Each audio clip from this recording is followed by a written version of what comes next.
বন্ধুরা, 14 তারিখ মকর সংক্রান্তির দিন প্রয়াগ সঙ্গমে চান করেছি। 15 তারিখ এলাহাবাদ ঘুরেছি। আজকে 16 তারিখ, আজ আমাদের ফেরার ট্রেন। সকালবেলা উঠে চায়ে একটুখানি চুমুক দিয়ে ওই বন্ধু মিলে হোটেলের চারপাশটা একটুখানি ঘুরে হেঁটে দেখছি। মিষ্টি কিনলাম একটা দোকান থেকে। তারপরে হোটেলে আলু পরোটা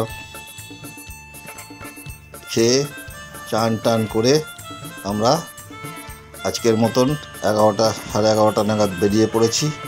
টোটোয় করে স্টেশন যাব, কিন্তু স্টেশন যাওয়ার আগে আমাদের টোটোর ড্রাইভার যে কালকে ঘুরিয়েছিল সেই আজকে এসে তাকে বলেছি যে আরও কিছু জায়গা দেখিয়ে দাও, কারণ আমাদের 3:40 ট্রেন, একদম সময় হাতে আছে। তো টোটোয় করে আমরা এখন চলেছি এলাহাবাদ শহর এক্সপ্লোর করতে। কালকে খানিকটা করেছি, আজ খানিকটা করব। এলাহাবাদ শহরের রাস্তাগুলো খুব সুন্দর, মাঝখানে এরকম বুলেভার্ড আছে, ফুলের গাছ লাগানো হয়েছে। মহাকুম্ভ 2025 উপলক্ষে যতটা পেরেছে এলাহাবাদকে পরিষ্কার পরিচ্ছন্ন সাজানো গোছানো করার চেষ্টা চলেছে। তো দেখলেই বোঝা যায়। এই গোলাইগুলো সব খুব সুন্দর, সব নুরাল, কোথাও ফুতুল দিয়ে নানা রকমভাবে সাজানো হয়েছে। লাইট, রাত্রিবেলা লাইট জ্বলে খুব সুন্দর, খুব সুন্দর। অন্যান্য দিনের তুলনায় গাড়ি ঘোড়া কম, কিন্তু খুব ব্যস্ত সমস্ত শহর।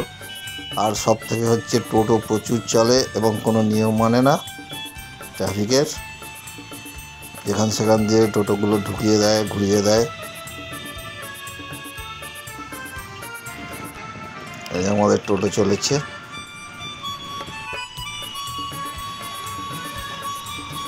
ড্রাইভারকে বলছি যে রাস্তার চারপাশে যা দেখা যাচ্ছে এগুলো দেখিয়ে আমাদের নিয়ে চলো। এই প্রয়াগ সঙ্গীত সমিতি, আমাদের এখানে দেখবেন অনেক গানের স্কুলে প্রয়াগ সমিতি পরীক্ষার দেওয়ার ব্যবস্থা থাকে। সেই প্রয়াগ সঙ্গীত সমিতি দেখা গেল।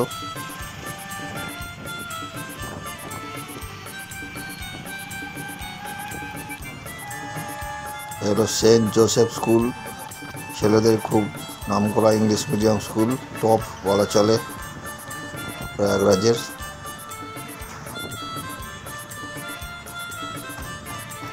সব থেকে ভালো স্কুল।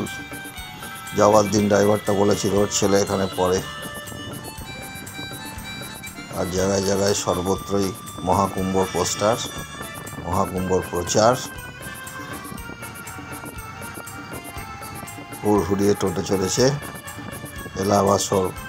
দেয়ালগুলো কি সুন্দরভাবে চিত্রাঙ্কন করা হয়েছে দেখুন, খুব সুন্দর দেয়ালগুলোকে সাজিয়েছে। মানে রাস্তায় দাঁড়িয়ে লোকে পেচ্ছাপ করে বা এ করে, সেরকম এখানে কোথাও দেখলাম না। এটা সেন্ট জোসেফ কলেজ। এরপরে ড্রাইভার এনে আমাদের দাঁড় করালো পার্কের সামনে, বললো এটা নাকি হাতি পার্ক। 5 টাকা করে টিকিট নিল। সুমিত্রা নন্দন পন্থ পার্ক,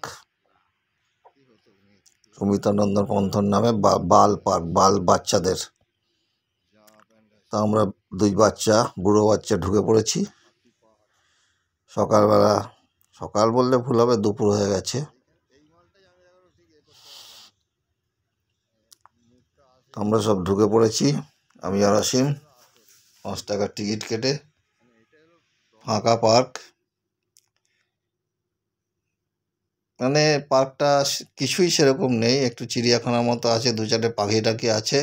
আর হাতি বলতে এই যে স্লিপ কাটার, বাচ্চাদের স্লিপ কাটার হাতি, বাচ্চাদের নিয়ে মাটারা এসে একটু গাড়ি, ব্যাটারির গাড়ি চলে।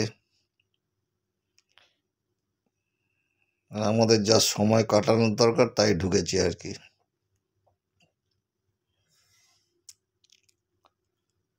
তবে গাছগাছালিতে ঘেরা, পরিবেশটা ভালো, এইটুকু বলতে পারি। রাস্তার ধারে লম্বাটে একটা জমিতে বাচ্চাদের জন্য পার্ক করা হয়েছে। এই যে এইখানে সব পাখি টাখি রাখা আছে এই জায়গাগুলোতে। এখানে একটা সরু সুড়ঙ্গ মতন আছে, এটার ভেতর দিয়ে আমরা উপরে গেলাম কি আছে দেখার জন্য।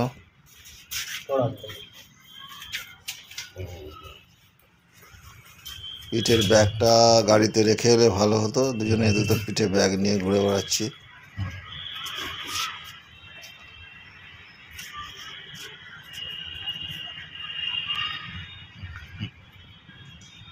এখানে বোটিং হয়, বোটিং বাচ্চাদেরই পার্ক।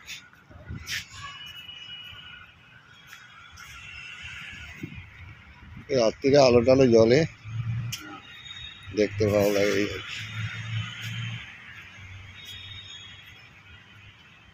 এই ময়লা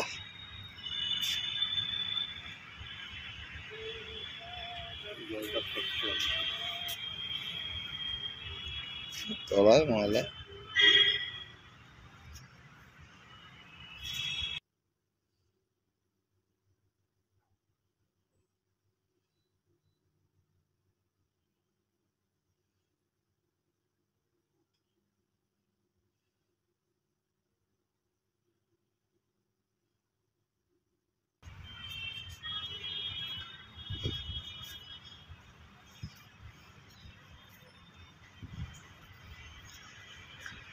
খালি হাতে পাচ্ছি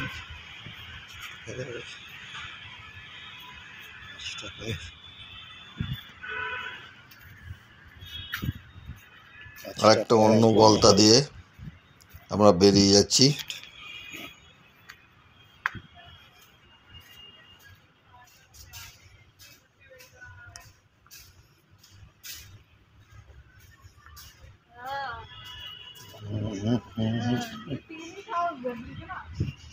এখানে এইভাবে জিরাফ, জেব্রা, গরু এইসব খেলনা বানানো আছে প্রতিকৃতি,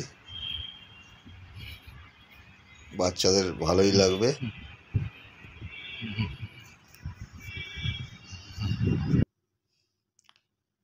এরপর আমরা চলে গেলাম খুচরো বাগ। এটা খুব দেখার মতো জায়গা।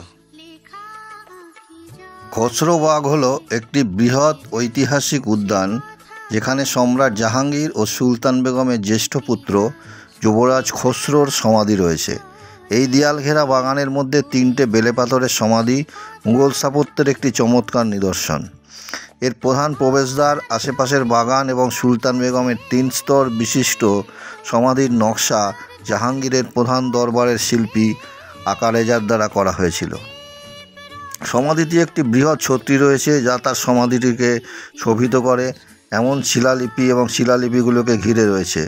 বেগমের সমাধির পাশেই রয়েছে খসরুর বোন নিশার সমাধি। তবে নিশার সমাধিটি খালি এবং এতে তার সমাধি নেই।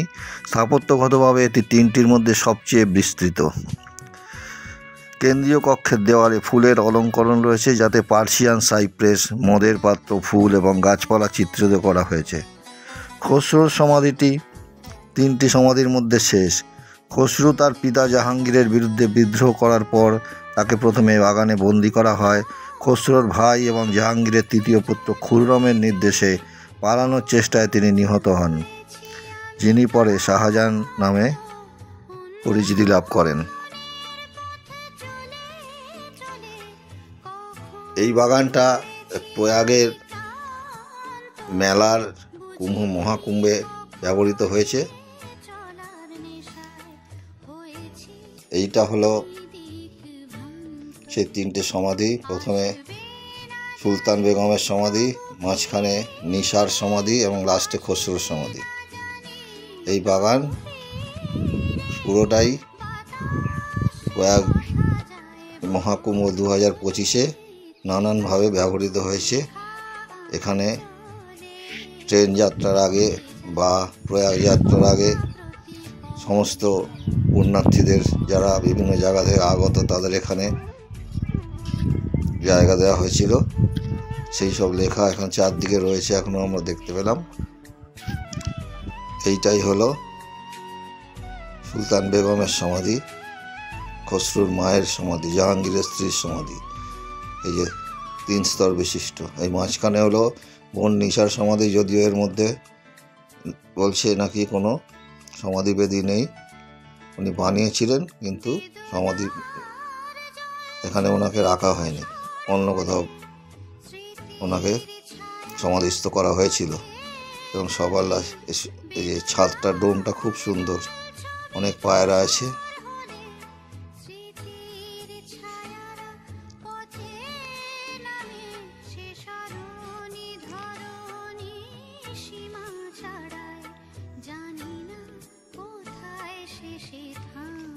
খসরুর সমাধি, খসরুর সবার লাস্টে।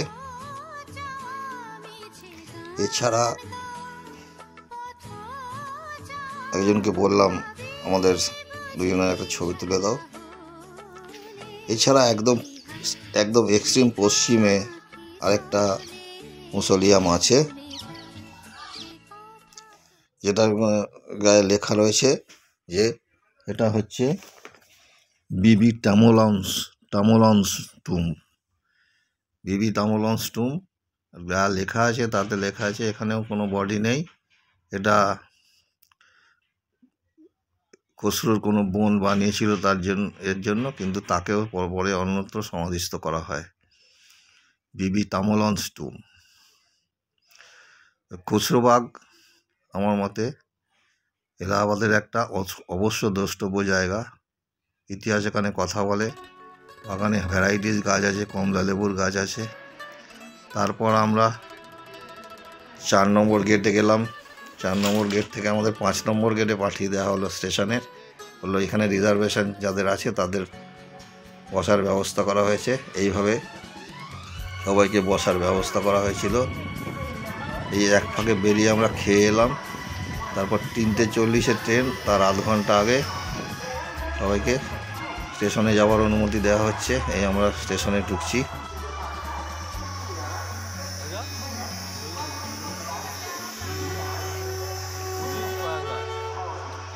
ব্যবস্থা এত সুন্দর করেছে যে ভিড়ভাট্টাটা খুব সুন্দরভাবে, স্টেশনে সেইভাবে ভিড় নেই, দাপাদাপি নেই, মারামারি নেই। যার যখন গাড়ি আসবে তার 30 মিনিট আগে স্টেশনে যাও। মহাকুম্ভ 2025 প্রয়াগরাজ মনে থাকবে। স্টেশনে ঢুকে গেছি। আমাদের ট্রেন 20 মিনিট বিফোর টাইমে ঢুকে গেছে। বিকানির হাওড়া এক্সপ্রেস 3:40 গাড়ি 3:20 নাগাদই ঢুকে গেছে।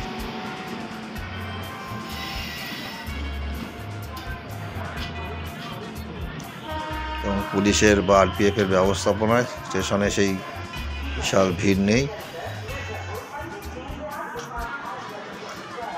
ফেরার টিকিট ছিল আমাদের স্লিপার ক্লাসে।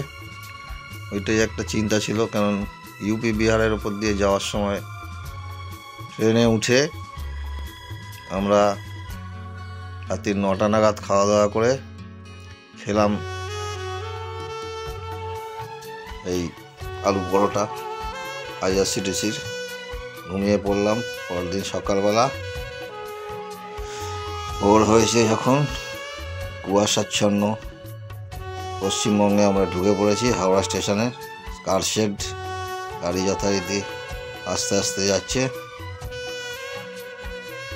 লোকাল ট্রেন দেখা যাচ্ছে, মানে আমাদের দেশে আমরা চলে এসেছি। এরপর ট্রেন হাওড়া স্টেশনে পৌঁছে গেল রাজ্যে। আমরা 6:40 নাগাদ, তারপরে 7:05 লোকাল ট্রেন ধরে আমরা বালি চলে এলাম। ভিডিওটা যদি ভালো লাগে, আমাদের কুম্ভযাত্রার এই ভিডিও যদি আপনাদের ভালো লাগে, লাইক, কমেন্ট, শেয়ার করে দেবেন। আর আমার চ্যানেল বাউন্ডুলে অজিতকে সাবস্ক্রাইব করে দেবেন, এই কামনা করি। ধন্যবাদ, নমস্কার, বন্দে মাতরম।